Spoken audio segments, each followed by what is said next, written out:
ልጆቻችን ፊት በፍጹም ማድረግ የሌለብን 8 ነገሮች ልንገራችሁ። ህፃናት እንደምታውቁት የሚማሩት ከኛ ከወላጆችና ከአሳዳጊዎች እንዲሁም ከአካባቢያቸው ነው። ህፃናትን የሆነ ነገር እንዲያደርጉልን አድርጉ ብለን ከምናዛቸው ይልቅ እኛ ራሳችን እያደረግን ስናሳያቸው ወደ ኮፒ ያደርጋሉ። መጥፎም ይሁን ጥሩም ይሁን ሁሉ ነገር ለነሱ ትክክል ነውና ኮፒ ያደርጉታል። ስለዚህ ልጆቻችን ፊት የምናደርገው ነገር በሙሉ በጥንቃቄ መሆን አለበት። ስለዚህ ህፃናት ፊት መደረግ የሌለበት ህፃናት ፊት መወራት የሌለበት 8 ነገሮችን በዛሬ ቪዲዮ ነግራችኋለሁ። ቪዲዮውን እስከ መጨረሻው ተመልከቱት። በዛሬ ቪዲዮ ሳናቀው ልጆቻችን ፊት የምንሰራቸው ስህተቶች በዝርዝር እናያለን። በተለይ ደግሞ 7ኛውና 8ኛው ብዙዎቻችን ሳናቅ በተደጋጋሚ ልጆቻችን ፊት የምናደርገው ነገር ስለሆነ ያንን እንዴት ማስወገድ እንዳለብን እነዛ ዝርዝሮች የትኞቹ እንደሆኑ በዛሬ ቪዲዮ እናያለን። ቪዲዮውን እስከ መጨረሻው ይመልከቱ። ለብዙ ወላጆች እንዲደርስ ላይክ፣ ሼር፣ ኮፒ ሊንክ ማድረግ እንዲሁም ደግሞ ያልገባችሁ ነገር ካለ ሐሳብ አስተያየት ካላችሁ ከታች ኮሜንት ላይ ብትጽፉልን ለብዙ ሰዎች ይደርሳል። እንዲሁም የእናንተ ጥያቄ ለመመለስ እንችላለን። ምናልባት ለዚህ ዩቲዩብ ቻናል አዲስ የሆናችሁ ሰዎች ይህ ብሩ ኪድስ የሚባል የዩቲዩብ ቻናላችን ነው። ዘውትር ሰኞ፣ ሮብና አርብ አዳዲስ መረጃዎችን ለእናንተ ለወላጆች የምናቀርብበት ነው። አዳዲስ ቪዲዮዎችን ስንለቅ ወደ እናንተ እንዲመጣ ከፈለጋችሁ መጀመሪያ ሰብስክራይብ ማድረግ፣ በመቀጠል ደግሞ የደወል ምልክት መጫንና የዩቲዩብ ኖቲፊኬሽን ባሩን እናንተ ስልካችሁ ላይ ሴቲንጉን ማስተካከል ይኖርባችኋል። አዲስ ቪዲዮዎችን ስንለቅ በዚህ መልኩ ወደ እናንተ እንዲደርሱ ማድረግ ትችላላችሁ።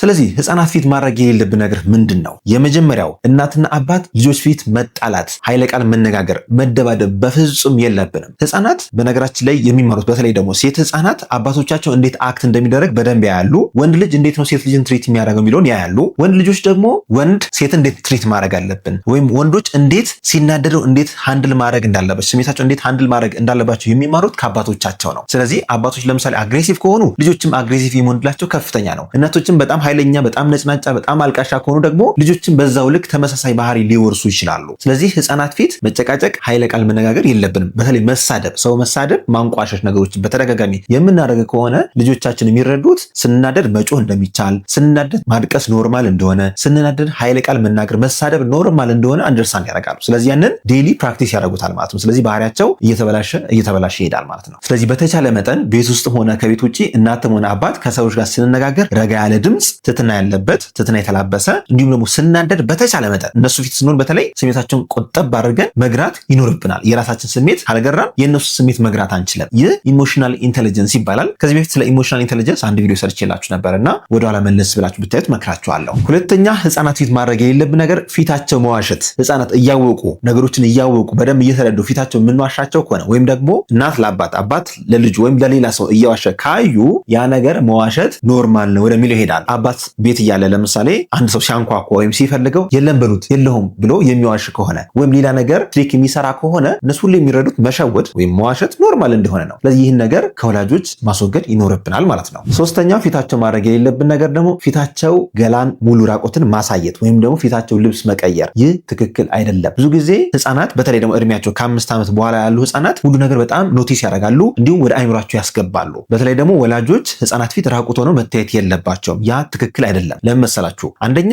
ፕራይቬት ፓርት የትኛው እንደሆነ ማወቅ አይችሉም ወይም ግራ ይጋባሉ። ራቁትነት ኖርማል ይመስላቸዋል። እናት ሁሌ ሚኒ የምታደርግ ከሆነ ልጅም ሁሌ ሚኒ ማድረግ ኖርማል ይመስላታል። ስለዚህ ፊታቸው ራቁትነትን ማስለመድ የለብንም። ገላቸው እንዲሸፍኑ በተለይ ፕራይቬት ፓርታቸው የትኛው እንደሆነና የትኛው ክፍል መሸፈን እንዳለበት ማወቅ አለባቸው። ያን ነገር ደግሞ ይሄን አድርጊ ወይም ይሄን አድርግ ከምንለው ይልቅ እኛው ራሳችን እያደረግን ማሳየት ይኖርብናል ማለት ነው። ሌላው የምነግራችሁ ነገር ህፃናት ለጾታዊ ጥቃት ተጋላጭ እንዳይሆኑ ሁልጊዜ ማድረግ ያለበት ጥንቃቄ አለ። ይህ ምንድነው? ፕራይቬት ፓርት የትኛው ነው? ይህ ፕራይቬት ፓርት የምንለው ነገር እናት ወይም አባት ብቻ ነው መንካት የሚችሉት ወይም በሻወር ወቅት ብቻ ነው የሚነካው እንጂ ሌላ ሰው መንካት የለበትም። የትኛው ፓርት ነው የሚለው ነገር ለነሱ በሚገባቸው ቋንቋ ማስረዳት ይኖርብናል ማለት ነው። ለምሳሌ ትምህርት ቤት ላይ ማንኛውም ሰው እንዳይነካቸው፣ እነዚህ ፕራይቬት ቦታዎች ደግሞ ከተነኩ ለሚስ ወይም ደግሞ ለአስተማሪዎቻቸው መናገር እንዳለባቸው በየቀኑ ማሳወቅ ይኖርባቸዋል። አለበለዚያ ስለዚህ የሆነ ነገር ትምህርት ቤት እንኳን ቢፈጠር ወይ ሌላ ሰው አቢዩዝ ቢያደርጋቸው እንኳን ለእናንተ ላይነግሯችሁ ይችላሉ። ስለዚህ ልጆቻችሁን ሁልጊዜ ጓደኛ ማድረግ፣ ሁልጊዜ ያጋጠማቸውን ነገር እንዲያወሩላችሁና ፕራይቬት ፓርታቸውን ማንም ሰው መንካት እንደሌለባቸው በተደጋጋሚ መናገር ይኖርባቸዋል። ወደ አራተኛው ፖይንት ከመግባታችን በፊት አንድ ነገር ላስታውሳችሁ። ብሩኪድስ ልዩ የህፃናትና ታዳጊዎች ክሊኒክ የህፃናት ሙሉ ምርመራ እየሰጠ ይገኛል። ምናልባት ለህፃናት የሙሉ ምርመራ ከፈለጋችሁ የደም፣ የአልትራሳውንድ፣ የሽንት፣ ሰገራ የመሳሰሉት ምርመራዎች እጅግ ዘመናዊ በሆነ ላቦራቶሪና በአልትራሳውንድ በታገዘ ምርመራ እያደረግን እንገኛለን። ህክምና ምርመራ ከፈለጋችሁ ከታች ባሉ ስልኮች ደውላችሁ በአካል መምጣት ትችላላችሁ። ክፍት የስራ ቦታ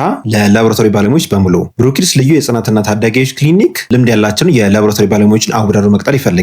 ብዛት 2 ተፈላጊ የትምህርት ደረጃ በላቦራቶሪ ቴክኖሎጂ የተመረቀ ወይም የተመረቀች፣ በህፃናት ህክምና ክሊኒክ ላይ ወይም ሆስፒታል ላይ 2 ዓመትና ከዛ በላይ የሰራች ወይም የሰራ፣ የተጣራ ደሞዝ 16,000 ብር፣ ዲዩቲ እና ሌሎች ጥቅማ ጥቅሞችን ሳይጨምር። የስራ አድራሻ አዲስ አበባ ጦር ኃይሎች። የስራ ቦታ ብሩኪድስ ልዩ የህፃናትና ታዳጊዎች ክሊኒክ። አመልካቾች ሲቪያቸውና ፎቶቸውን ከታች ባስቀመጥነው የቴሌግራም ሊንክ ወይም @ብሩኪድስ ክሊኒክ የሚለው የቴሌግራም ሊንክ በመጠቀም ሙሉ ዶክመንታቸው መላክ ይችላሉ። አራተኛ ወላጆች ህፃናት ፊት ማድረግ የሌለባቸው ነገር ረጅም ሰዓት ስክሪን ላይ መጣድ ወይም ቲቪ፣ ሞባይል፣ አይፓድ እነዚህ መሳሰሉት ረጅም ሰዓት እኛ ወላጆች ቁጭ ምንል ከሆነ ህፃናት የሚረዱት አይ ረጅም ሰዓት ስክሪን ላይ መቆየት ኖርማል ነው። ስለዚህ እነሱም ረጅም ሰዓት ስክሪን ላይ ያጠፋሉ። ያ ደግሞ ለአይምሯቸው፣ ለቋንቋቸውም፣ ለማህበራዊ ተግባቦትና ለእውቀት ደረጃቸው ኢቭን አቴንሽን ኮንሰንትሬሽን እንዳይኖራቸው አጫጭር ቪዲዮዎች ብቻ ሁሌ እየተመለከቱ እነዚህ አጫጭር ነገሮች ሁሌ ይወዳሉ። ሁሌ ግራቲፊኬሽን፣ ሁሌ ደስታ፣ ሁሌ አዳዲስ ነገር ይፈልጋሉ። ስለዚህ ስክሪን ትልቁ ችግር ምንድነው? እንደየእድሜያቸው በእርግጥ ኢፌክቱ ይለያያል። ከ2 ዓመት በታች ህጻናት ስክሪን ካበዙ የቨርቹዋል ኦቲዝም የሚባለው ኬዝ የባህሪ ፕሮብሌሞች፣ የቋንቋ ፕሮብሌሞች ያጋጥማቸዋል። ከ2 ዓመት ከ3 ዓመት በላይ ደግሞ ረጅም ሰዓት ስክሪን ላይ የሚቆዩ ከሆነ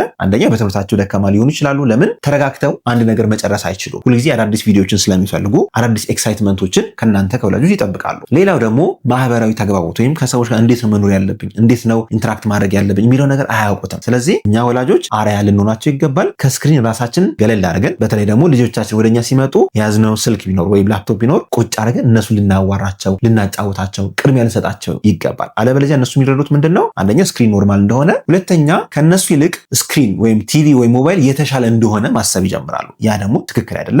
ሰልፍ ኮንፊደንሳቸውን ሊያወርድብን ይችላል። አምስተኛ ህፃናት ማድረግ የሌለብን ነገር ጾታዊ ንክኪና ጾታዊ መሳሳምን ማስወገድ ይኖርብናል። እውነት ነው፣ እናትና አባት ፍቅር ሲሰጣጡ ልጆች ማየት አለባቸው። በትክክል እናታቸው አባታቸውን እንደሚወድ፣ አባት ደግሞ እናት እንደሚወድ ማወቅ አለባቸው። ይህ ተፈጥሯዊ ነው፣ መደረግም አለበት። ያ ብቻ ሳይሆን በድርጊትም ማሳየት አለባቸው። ይህ ህፃናት በትክክል ሰውን መንከባከብ እንዳለብን፣ የሚወደን ሰው እንዳለ ፍቅርን እንዲያውቁ ይረዳቸዋል። ያ ማለት ግን ጾታዊ ንክኪ ወይም ደግሞ ጾታዊ የሆነ መስተጋብር በፍጹም ህፃናት ፊት መታየት የለበትም። ያን ጥንቃቄ ማድረግ አለባቸው። ከዛ በተጨማሪ ደግሞ እድሜያቸው ከ12 ዓመት በታች በፍጹም እንደዚህ አይነት ኮንተንት ያላቸውን ቪዲዮዎች በፍጹም ማየት የለባቸውም። ቢቻል ከ18 ዓመት በታች እንደዚህ ጾታዊ ንክኪ ያላቸው ነገሮች ህፃናት ባያዩ ይመከራል። ስለዚህ ያንን ጥንቃቄ ማድረግ ይኖርባቸዋል። ስድስተኛ ማድረግ የሌለብን ነገር ህፃናት ፊት በፍጹም ሱሳዊ ነገሮችን መጠቀም የለብንም። ሱስ የሚያስይዙ በተለይ አልኮል፣ ሲጋራ፣ ጫት የመሳሰሉትን ህፃናት ፊት ማድረግ የለብንም። ለምን? እነሱ ሁልጊዜ እንዳልኳችሁ እኛ የምናደርገው አባት ወይም እናት የሚያደርጉት ነገር ትክክል ነው ብሎ ነው የሚያስቡት። ስለዚህ ትንሽ መቆነጣጠር ይጀምራሉ። እናንተ ዞር ስትሉ ጫቱንም ቀመስ ማድረግ ይጀምራሉ። ሲጋራውን ኪሪየስ ይሆናል። እንዴት ነው ይሄ ነገር የሚጨሰው? እስኪ ልሞክረው፣ በወረቀት ልጠቅልለው ምናምን የሚል እንደዚህ ላድርገው፣ እኔ ልሞክረው የሚል ሀሳብ ወደ አይምሯቸው ይመጣል። ለምን? ህፃናት ሁልጊዜ ኪሪየስ ናቸው ወይም አዳዲስ ነገሮችን ለማወቅ ይሞክራሉ። ያ ደግሞ ሳያውቁት አላስፈላጊ ነገሮች ውስጥ ያለ እድሜያቸው እንዲገቡ ያደርጋቸዋል። ሰባተኛ ማድረግ የሌለብን ነገር ደግሞ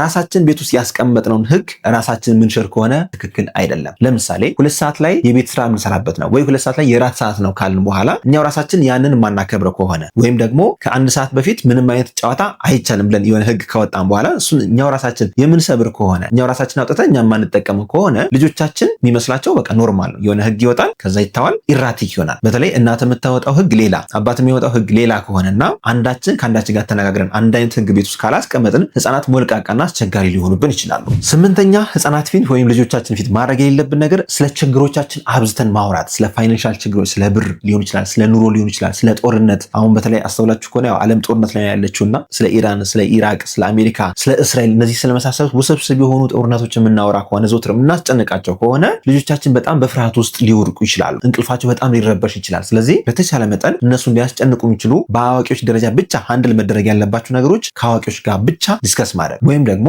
እነሱ ከአካባቢ መጥፋት ወይም መኖር የለባቸውም። ለምሳሌ ሌላ ክፍል ውስጥ ተጫወቱ ብላችሁ እናንተ የሚያስጨንቃችሁ ነገር ካለ ወላጆች ቁጭ ብላችሁ መምከር ይኖርባችኋል። እርስ በርስ የሚያጨቃጭቃችሁ ነገርም ካለ የሚያወያያችሁ ነገርም ካለ እሱን ቁጭ ብላችሁ መማከር ያለባችሁ እናንተ ወላጆች ብቻ ናችሁ እንጂ ህፃናት ፊት እነዛ ነገሮች ማድረግ የለባችሁ። ምክንያቱም ጥያቄ ይፈጥርባችኋል፣ ዘውትር ጭንቀት ይፈጥርባችኋል እና ያንን በጣም ጥንቃቄ አድርጉ። ሌላው በመጨረሻው የምነግራችሁ ቲፕ ስለ ልጆቻችን በፍጹም አነጻጽረን ወይም ስለ ልጆቻችን የሆነ ነገር ሰው ፊት መናገር የለብንም። ለምሳሌ እቺ ልጅ ይዋት በጣም አይናፋር ናት፣ እቺ ልጅ ምንም ጓደኛ የምታፈር አይመስለኝም ብላችሁ ከተናገራችሁ ያቺ ልጅ ሙሉ ኢንተርኔት ኢንተርናላይዝ ታደርገዋለች። በቃ ኖርማል ይመስላታል። ስለዚህ ልጆች ፊት ስለነሱ የምናወራው ነገር ሁልጊዜ ኖርማል ነው፣ ሁልጊዜ ትክክል ብለው ያስባሉ። ስለዚህ ይሄ ልጅ ደካማ ሆነብኝ ካላችሁ እኔ ደካማ ነኝ ብሎ ማሰብ ይጀምራል። ይሄ ልጅ ጠንካራ ነው ካላችሁ እኔ ጠንካራ ነኝ ጎበዝ ነኝ ብሎ ማሰብ ይጀምራል። ሰው ፊት ስለነሱ ዊትነስ የምታደርጉት ነገር ፖዚቲቮችን ብቻ መሆን አለበት። ኔጌቲቭ ነገሮችን ሰው ፊት አትናገሩባቸው። ሁሉም ሰው ደካማነት አለ። ሁሉም ልጆች የራሳቸው ድካም ሊኖርባቸው ይችላል። ያን ነገር ግን ሰው ፊት በተደጋጋሚ የምናወራው ከሆነ ኢንተርናላይዝ ያደረጉትና በዛው ይቀጥሉባቸዋል።